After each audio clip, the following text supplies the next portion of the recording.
నమస్కారం కిరణ్ టీవీ భక్తి ప్రేక్షకులకి స్వాగతం. నేను మీ గాయత్రి. ప్రస్తుతం మనతో పాటు ఉన్నారు ప్రముఖ ఆధ్యాత్మికవేత్త జ్యోతిష పండితులు కిరణ్ శర్మ గారు. గురుగారితో మాట్లాడదాం. నమస్కారం గురుగారు. సమస్త సన్మంగళాని భవంతు, శుభం భూయాత్, అఖండ ఐశ్వర్యవతి భవ. గురుగారు, మేషరాశి వారు పరిహారంగా ఏ దేవాలయాన్ని దర్శించుకోవాలి అని అంటారు? ఒక్కొక్క రాశికి ఒక్కొక్క దేవాలయం దర్శించుకుంటే మంచి జరుగుతుంది అని అంటూ ఉంటారు కదా. మళ్ళీ ఒక్కొక్క రాశి గురించి చెప్పుకుందాం. ముందుగా మేషరాశి వారి గురించి తెలియజేయండి. సో సంతాన యోగం కానివ్వండి, లేదా వివాహ యోగం, లేదా బిజినెస్ డెవలప్మెంట్ అవ్వడానికి, ఇలాంటి సమస్యలకి ఏ క్షేత్రాన్ని దర్శనం చేసుకుంటే మంచిదంటారు? మంచి ప్రశ్న. ఎందుకంటే ఇది ఇప్పుడున్నటువంటి సమకాలీన ప్రజలకి అంటే ఎందుకంటున్నానంటే మీరు తప్పుగా అనుకోవద్దు, ఆడపిల్లలకి పేట్రీ అయిపోతున్నటువంటి సమయం ఇది. అదేంటి సార్ ఆడపిల్ల ఎట్లా అంటారంటే, మగవాడు ఎప్పటి నుంచో పేట్రీ అయిపోతున్నాడు. మగవాడు పేట్రీ అయిపోవడం ఎప్పుడో స్టార్ట్ అయిపోయింది. అమ్మ నాన్న మాట వినకుండా వాడితే దుష్కర్మలు చేస్తూ వాడు పేట్రీ అయిపోయాడు ఆల్రెడీ. ఈ మధ్య నేను చూస్తున్నటువంటి సమయంలో దాదాపుగా 2016 నుంచి ఒక 10 ఏళ్ల నుంచి విపరీతమైనటువంటి జాఢ్యం ఏర్పడింది అమ్మాయిలలో. ఒకటి బద్ధకం ఏర్పడింది, క్వశ్చనింగ్ ఎక్కువైపోయింది. నేను క్వశ్చనింగ్ యాక్సెప్ట్ చేస్తాను, నేను తప్పకుండా యాక్సెప్ట్ చేస్తాను నేను. కానీ పనికి మాలిన క్వశ్చనింగ్ ఎక్కువైపోయింది. అంటే నేను ఒక మేషరాశి అని చెప్పట్లేదు, సమాజంలో సహజంగా జరిగినటువంటి క్వశ్చన్స్. ఇప్పుడు ఏమంటారంటే, నా ఇష్టం డ్రెస్ వేసుకుంటా, మొగోడి దృష్టి మారాలి, నేను ఎందుకు మార్చుకోవాలి అనేటువంటి తత్వము ఈ పనికిరాని దరిద్రపు ముఖాలు కొన్ని ఉన్నాయి. ప్రపంచానికి పనికిరాని దరిద్ర ముఖాలు కొన్ని ఉన్నాయి. అవి ఛానల్లో మేము ఆడోళ్ళకి మంచి చేస్తున్నాం అని చెప్పేసి నాశనం చేసేటువంటి రకాలు ఎక్కువ ఉన్నాయి. ఆడోళ్ళు ఎటువంటి మీకు ఎందుకండి, ఆవిడ షేర్ అవ్వాలి, ఆవిడ ఇష్టం, కనపడితే మీకేమిటి, మీకేం ప్రాబ్లం అవుతుంది అనేటువంటి కులుకులు ఎక్కువ ఉన్నటువంటి వ్యక్తులు చాలామంది ఉన్నారు. ఏంటంటే అసభ్యమైనటువంటి వస్త్రధారణ అనేది ఋగ్వేదంలో చెప్పబడింది. అటువంటి వస్త్రధారణ వల్ల ప్రమాదం జరుగుతుందని చెప్పేసి వేదం చెప్పింది. ఋగ్వేదంలో ఉంది, అది ఖచ్చితంగా ఉంది. మీకు కావాలంటే నేను శ్లోకం కూడా చెప్పే ప్రయత్నం చేస్తాను. ఋగ్వేదంలో చెప్పబడింది అది. ఎటువంటి వస్త్రధారణ ఉండాలి, ఎటువంటి కట్టుబాటు ఉండాలి, మగవాడికి కూడా ఎటువంటి కట్టుబాటు ఉండాలి. మగవాడు కూడా అసభ్యమైనటువంటి వస్త్రధారణతో ఉండకూడదు. ఇటు షార్ట్స్ వేసుకొని నువ్వు చొక్కా లేకుండా ఇంట్లో తిరగకూడదు. నువ్వు మోకాళ్ళ కింది వరకు షార్ట్ ఉండాలి. ఒకవేళ షార్ట్ వేసుకోవాలనుకుంటే యాక్చువల్గా అయితే కింది వరకు కట్టుకోవాలి, కానీ మోకాళ్ళ కింది వరకు మనం షార్ట్ వేసుకొని బనితో ఉండాలి. నీ కూతురు ముందైనా సరే, భార్య ముందైనా సరే, తల్లి ముందైనా సరే, మగవాడు అలాగే ఉండాలి. ఎందుకు ఉండాలి? అది పద్ధతి, అది లక్షణం, సలక్షణం. అది ఆడపిల్ల తన అవయవ వ్యవస్థని కనిపించుకుంటూ బయట చూడడం ఎందుకు, తిరగడం ఎందుకు? ఇది నష్టానికి, దరిద్రాన్ని కలిగిస్తుంది. ఎందుకు కలిగిందని చెప్పి మేము చూసినప్పుడు ఇందాక అడుగుతున్నారు కదా మేషరాశి అని చెప్పేసి. ఈ మేషరాశి వారికి ఉన్నటువంటి బాహ్య జాడ్యం ఏంటంటే, మేషం రుచిగా ఆడపిల్ల పుట్టిన వాళ్ళకి కొద్దిగా ఈ ప్రకోపం ఎక్కువైపోయింది. అంటే ఇంట్లో ఉంటే, అంటే ఇప్పుడు నేను సపోజ్ మీ ఇంటికి వచ్చాను, మీరు ఎలా ఉంటే బెటర్, మీరు అంటే ఇంటికి ఎవరైనా వస్తారనేటువంటి భావన ఉండాలి, ఒక పద్ధతిగా ఉండాలి. మీరు అదే మీ ఇంటికి వచ్చరికి బ్యామ్ ఏమంటారు దాన్ని, ఇక్కడ బౌన్సర్ వేసుకొని టైట్ టీషర్ట్ వేసుకొని ఉంటే నేను మీ ఇంటికి వస్తే ఎలా ఉంటుంది? మీ ఇంట్లో అసభ్యమైనటువంటి ఒక వికృతమైనటువంటి భావన కలుగుతుంది, వెంటనే కలుగుతుంది. అది దానివల్ల ప్రమాదం అవుతుంది. పంతులు అయితే ఏమైతుంది అంటే, ఇప్పుడు ఎంబర్ టైటిల్ మళ్ళీ పంతులకి అంత ఓపిక లేదా అంటే, అరే చెడు ప్రభావం, కలియుగంలో ఉన్న మనం, చెడును మాత్రమే మస్తిష్కం చెడుని గ్రహిస్తుంది, మంచిని గ్రహించదు. చెడు మాత్రమే గ్రహిస్తుంది. ఇది కూడా వేదంలో చెప్పబడింది. మన సైకలాజికల్గా చెడుని స్వీకరిస్తుంది, మంచిని స్వీకరించదు. అది సైన్స్లో ఉంది ఆ విషయం. కాబట్టి దాని తగ్గట్టుగా మనం ప్రకృతి అదే చెప్తుంది.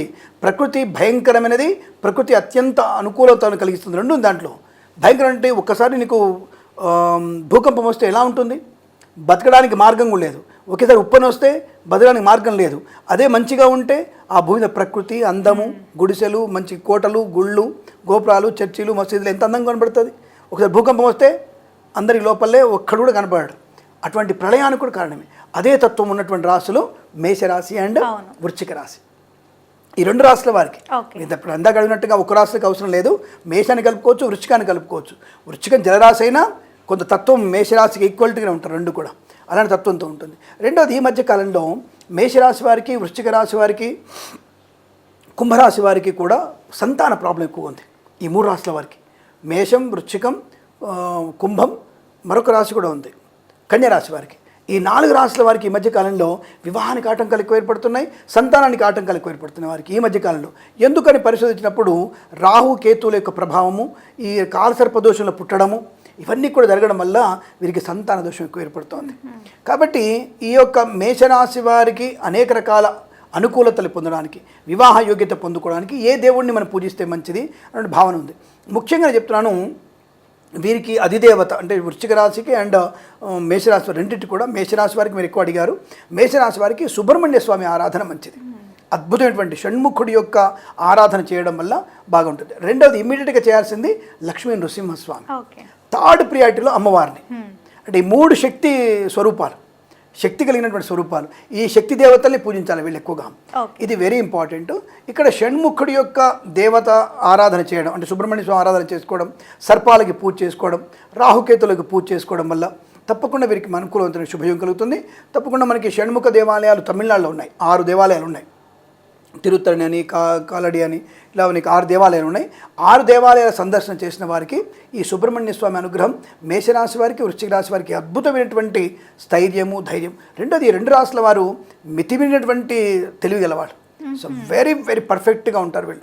ప్రేమలోనూ అలాగే ఉంటారు, ద్వేషంలో అలాగే ఉంటారు, కమర్షియల్గా అలాగే ఉంటారు, కలగొలుపుతడం అలాగే ఉంటుంది, సెంటర్ ఆఫ్ అట్రాక్షన్ ఉంటారు, సంగీత విద్వాంసులు అవుతారు, నాట్యం ఉంటుంది వాళ్ళకి, సినిమా డైరెక్టర్లు ఇవ్వడం, ధైర్యం, నేనున్నా అంటారు, దూకేస్తారు సముద్రంలో, ఈత రాకుండా దూకేస్తారు వీళ్ళు.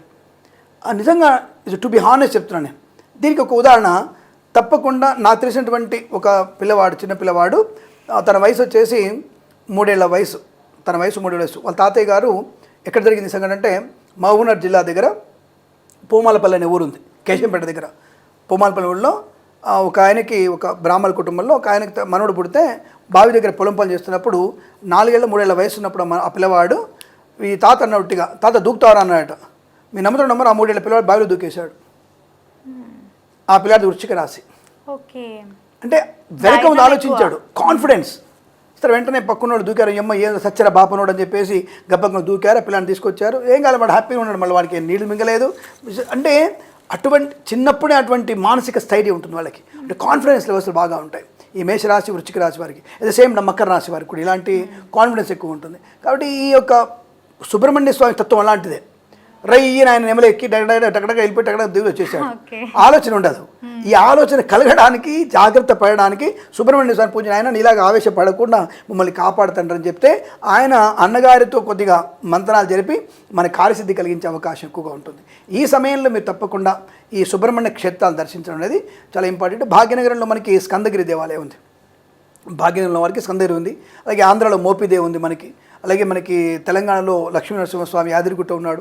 అలాగే మనకి అమరావతి దగ్గర మంగళగిరిలో పానకాల స్వామి ఉన్నాడు.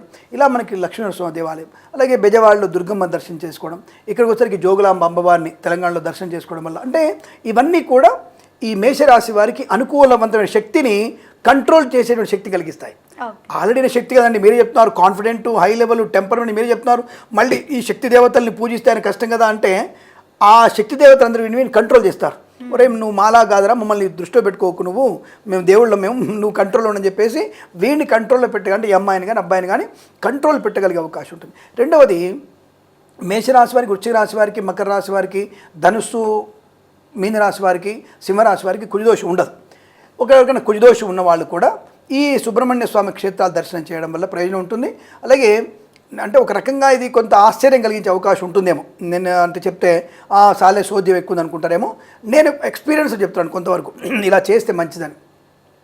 వృశ్చిక రాశి, మేషరాశి ఉన్నటువంటి పంతులతో కుజగ్రహ దోష నివారణ పూజ చేయించుకోవడం మంచిదంటానే. ఇది నేను బాగా కనిపెట్టాను ఈ విషయంలో. ఎందుకంటే వాళ్ళ నక్షత్రం ప్రభావం అది, వాళ్ళతో అనుసంధానమైనప్పుడు తప్పకుండా నీకు దాని ప్రభావం తగ్గిపోతుంది. కుజగ్రహ దోషం ఉన్నప్పుడు కూడా తప్పకుండా మీరు అనురాధ, జ్యేష్ఠ, విశాఖ 4వ పాదం, అశ్విని, భరణి, కృత్తిక 1వ పాదంతో ఉన్నటువంటి బ్రాహ్మల చేత, లేదా ధనిష్ట, శ్రవణ నక్షత్రం ఉన్నటువంటి బ్రాహ్మల చేత, అలాగే మఖ, పుబ్బ, ఉత్తరా నక్షత్రం ఉన్నటువంటి బ్రాహ్మల చేత, మీరు కనుక ఉత్తరాభాద నక్షత్రం, రేవతి నక్షత్రం, అలాగే ఉత్తరాషాఢ మనకి పూర్వాష నక్షత్రం ఉన్నటువంటి బ్రాహ్మల చేత కనుక ఈ కుజదోష నివారణ పూజలు, వివాహ సంబంధ ఆటంకం ఉన్నవారు, సంతాన సంబంధ ఆటంకం ఉన్నవారు పూజ చేయిస్తే తప్పకుండా మీకు అనుకూలంగా ఉంటుంది. అంటే ఇప్పుడు నక్షత్రాలు పాదాలు అడిగి చేయించుకోవాలి అంటే అదంటారు. అంటే నేను చెప్తున్నా, అంటే అటువంటి పంతులు అడగండి, మన ఇంటి పంతులు ఉంటారు, పంతులు ఒక వృశ్చిక రాశి ఉన్న పంతులు తీసుకురండి పంతులు గారు అంటే ఆ 5 ఒకడు ఉంటే సరిపోదుగా. అంటే అలా మనం అడగడం తప్పేం లేదుగా. అలాంటప్పుడు ఎందుకమ్మా అంటే పలాని కిరణ్ శర్మ చెప్పాడంటే ఆవిడ పిచ్చివాళ్ళు వాడు చెప్తాడంటే నమ్మకండి. ఎందుకంటే ఈయన కుజగ్రహాధిపతి రాశి కదా, ఈయన చేయడం వల్ల తప్పకుండా ఒక పాజిటివ్నెస్ ఎక్కువ ఉంటుంది. ఇప్పుడు ఒక 2 వ్యక్తులు, ఇప్పుడు మనం సపోజ్ మొన్న పడవలో ప్రయాణం చేస్తున్నారు అందరు కూడా, పాపం మొన్న మన భారతీయులు 3 ప్రమాదంలో, బాంబులు వేయడంలో ప్రమాదం చనిపోయారు. ఆ 3 తెలుగు వాళ్ళని చెప్పినప్పుడు అందరం బాధపడుతున్నాం. అంటే ఎందుకు బాధపడుతున్నాం? అరే మన తెలుగువాడయ్యో, మన తెలుగు వాళ్ళు 3 చనిపోయారే, అన్యాయంగా చనిపోయారని బాధపడుతున్నాం కదా. అదే నావల్ వాళ్ళు 3 కలిసి ఉంటే అరే మనవాళ్ళ అని ఓకే మనం అని ఎలా అనుకుంటారు? అంటే ఒక ఆత్మీయత పెరుగుతుంది. అలా ఆత్మీయతని ఒక ఇంటర్నల్ కూడా ఒక ఎమోషనల్ అటాచ్మెంట్ పెరగడానికి అవకాశం ఉంది. కాబట్టి ఆ రాశి వాళ్ళు ఉంటే పూజ చేయించుకోవడం మంచిది అంటాను. లేదా మీరు తప్పకుండా ఈ క్షేత్ర దర్శనాలు చేయడం, ఈ షణ్ముఖ దేవాలయాలు దర్శనం చేయడం వల్ల తప్పకుండా ప్రయోజనం బాగా ఉంటుంది. అనుకుంటే అలాగే శ్రీశైలంలో మల్లికార్జున స్వామి అయ్యవారి దర్శనం, అక్కడ అమ్మ బ్రహ్మరాంబిక దర్శనం చేసుకున్నా కూడా అనుకూలవంతమైన శుభయోగాలు ఈ మేషరాశికి, వృశ్చిక రాశికి, మకర రాశికి ఉంటాయి. ఈ మేష వృశ్చిక రాశి వాళ్ళు ఈ దేవాలయాల్ని సందర్శిస్తే చాలా మంచిది.